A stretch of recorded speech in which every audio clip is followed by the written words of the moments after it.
Hey guys, I'm Abby Sharp. Welcome to another edition of Fertility Files here on Abby's Kitchen. Today we'll be talking about a topic that we all love to hate, our period.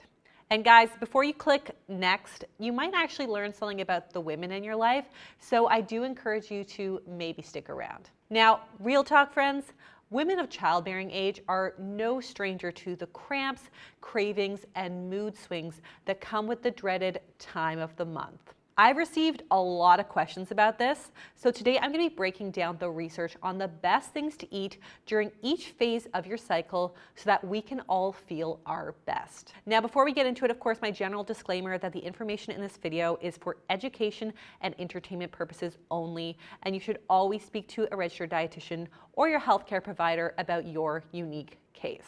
Okay, so let's get into it by starting with the first phase of the menstrual cycle, the follicular phase. Day one of this cycle is marked by the arrival of our favorite red frenemy, our monthly period. Now, this phase involves the shedding of the uterine lining, and depending on your cycle, this may last for approximately 3 to 6 days. I think we can all agree that we aren't feeling too hot during this phase. Aside from the sexy crime scene in our pants, we typically feel super tired, sluggish, and experience painful cramps that make us want to call in sick and chill in the fetal position for the day. And who exactly is to blame for all of these emotional and physical changes? Our fluctuating hormones, of course. At this stage of our cycle, the hormones progesterone and estrogen are at their lowest, which explains the low energy and overall sluggishness that women tend to experience. So what can we do from a nutritional standpoint to ease the effects of this phase?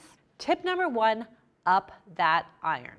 Iron is a really important mineral that helps produce red blood cells and transports oxygen throughout the body. Because of menstrual blood losses, iron deficiency is one of the most common nutritional deficiencies among women of childbearing age. Lower iron levels during menstruation also explains why women typically have low energy and fatigue. Therefore, women must compensate for the amount of blood being lost from their period by eating more iron-rich foods during this time. So iron-rich animal sources include foods like red meat, poultry and fish, and plant-based sources include fortified cereals, tofu, beans, lentils, and other legumes. Tip number two, pair it with vitamin C.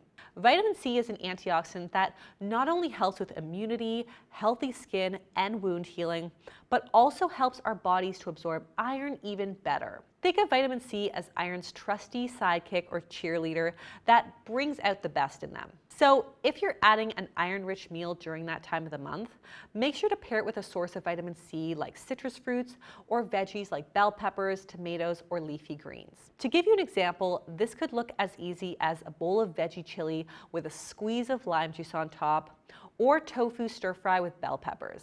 It's actually an intuitive pairing because these foods just kind of taste good together, and it just proves how smart the body truly is. Tip number three, go decaf.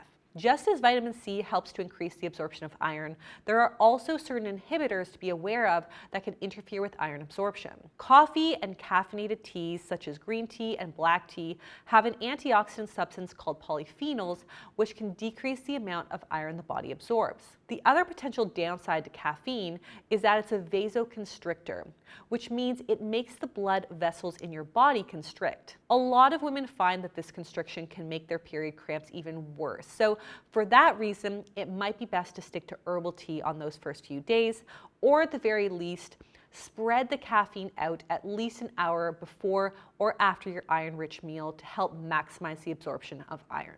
Tip number four, get plant-powered. A lot of women find that their cramps in these early days of this phase so debilitating that they have a really hard time enjoying a full meal.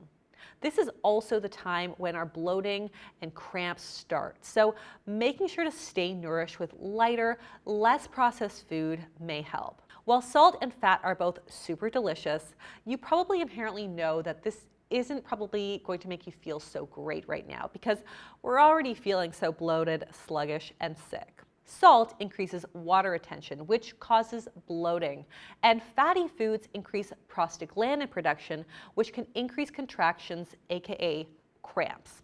So I would really try to focus on recipes with lots of veggies and fruit, especially those that are rich in hydrating water and energizing carbs to help with your waning energy levels. plus a little bit of some whole grains and legumes. Meals in this phase do not need to be fancy or Instagrammable. I mean, you're probably really tired and just feel like crap, so be kind to yourself and focus on super simple meals with whole ingredients whenever you can. Tip 5, take a walk. Okay, so during those first few days of your period and the days that follow, your estrogen and progesterone levels are pretty low, so your stamina might not be so great. But there is some evidence that a little light, gentle exercise may play a therapeutic role in relieving cramps by releasing endorphins, which helps improve your mood and relax the body. Exercise may also provide a distraction from the discomfort of the cramps, so that also is always a good thing. This may or may not be helpful for everyone depending on the severity of your cramps, but it doesn't hurt to try. Okay, let's jump into phase 2 of the menstrual cycle, ovulation. Now at this phase, a new egg begins the process of preparing its descent down the fallopian tubes to enter the uterus in hopes of meeting a nice little sperm to settle down with. This phase is met with an increase in estrogen, testosterone, follicle-stimulating hormone, and luteinizing hormone, which explains why we feel more energized at this point. So take advantage of this increase in libido, sexual energy, and mood. Now is your time to work. Tip 1, move in a way that feels good. Because your energy levels are now a lot more balanced in this phase, you're probably feeling more excited to hit the gym.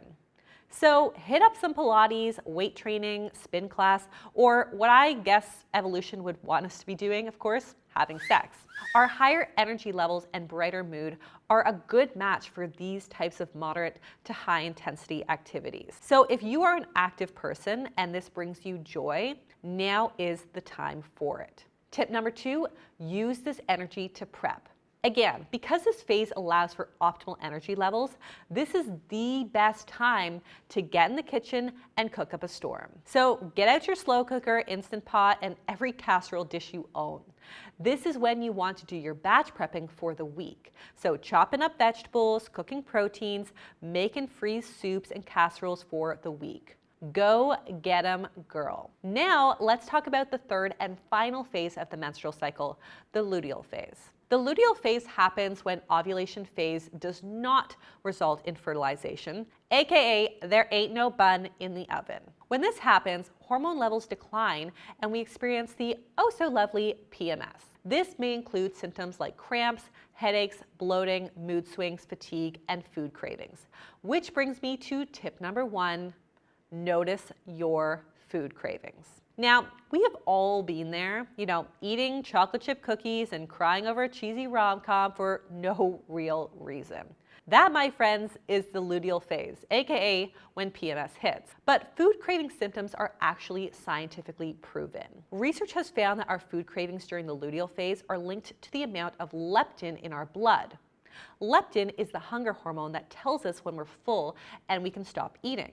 Studies have actually shown that there may be a relationship between leptin and estrogen hormones and the food cravings that we experience. When leptin and estrogen levels are high during the luteal phase, women tend to experience increased cravings, particularly for sweet, carb-rich foods. However, when leptin and estrogen levels are low, women may experience fewer cravings. Now, we may not be able to change our leptin or estrogen levels, but what we can do is listen to our bodies and notice our cravings and any patterns that arise during this phase of menstruation.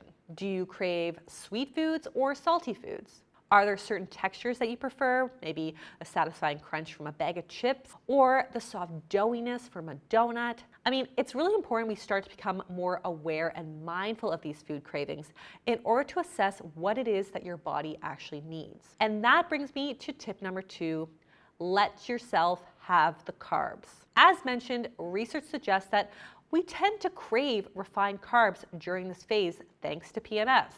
And trust me, I am all for enjoying that cookie or bowl of chocolate ice cream. But this is a long-ass phase of our cycle, and when we're about to lead ourselves into an even more sluggish phase, aka our period right after, I figure it's ideal to have some really good fuel on board. Also, restricting all the carbs right when you're craving them the most is just going to kick off a massive cookie binge, and that is just not going to leave us feeling too hot either. Now is the time to focus on slow burning but delicious carbs. Maybe make a big batch of overnight oats for breakfast, pick up a hearty, seedy bread for lunch, or roast some sweet potatoes with a little bit of maple syrup and cinnamon for dinner. And when in doubt, pair that carb with a source of protein and fat to keep those blood sugar levels even keeled. Tip number 3, up the fiber. On a similar note, let's talk about fiber.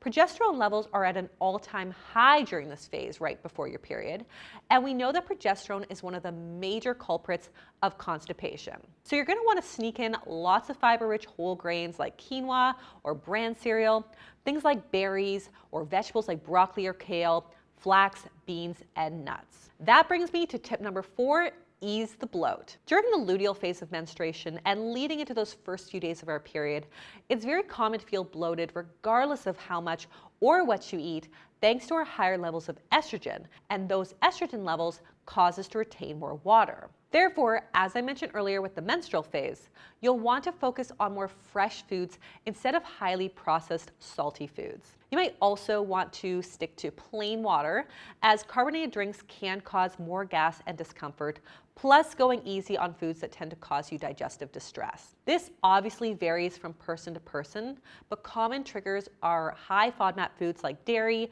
apples, wheat, and beans, gassy veggies like broccoli and kale, sugar alcohols, and booze. If you do have a higher sodium meal and are feeling a little bit uncomfortable, don't sweat it. I mean, you can pair it with foods that are rich in water like cucumber, lettuce, and citrus, or potassium-rich foods like bananas and sweet potatoes to help balance out the salt. Bottom line, us ladies deal with our monthly period every month, so we are totally experts right now. In fact, you're probably doing a lot of these things without even thinking about them because they intuitively just feel good. But if you're finding some of your symptoms at different times of the month totally throwing you off, I hope this video gives you some evidence-based ideas on how you can feel your best, no matter what your hormones throw at you. Well, folks, that is all for today. As always, if you like this video, be sure to give it the thumbs up. Leave me a comment below if you have any fertility, reproductive, or hormonal health questions. Subscribe to the channel, and I'll see you next time on Abby's Kitchen.